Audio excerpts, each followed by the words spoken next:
నీ సాక్షిగా నిలబెట్టు, ముందిక్కడ నిలబెట్టు. తర్వాత మా ఇంటిలో చెయ్యి, తర్వాత నేను పనిచేసే స్థలంలో చెయ్యి,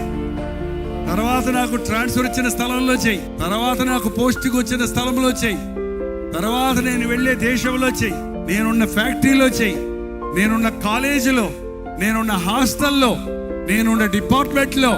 నేనున్న ప్రాంతంలో నన్ను చూచిన వారు, వీడు క్రైస్తవుడు, క్రీస్తుని పోలి జీవించేవాడు,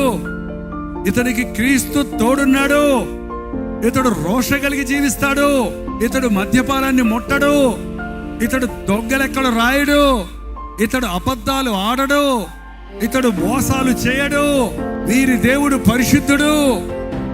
ఈయన నమ్మిన దేవుడు గొప్పవాడు అని ఇతని బ్రతుకు చూస్తే తెలుస్తుందని నిన్ను చూచి అనేకులు క్రీస్తును నమ్మునట్లుగా మనం బ్రతకాలి.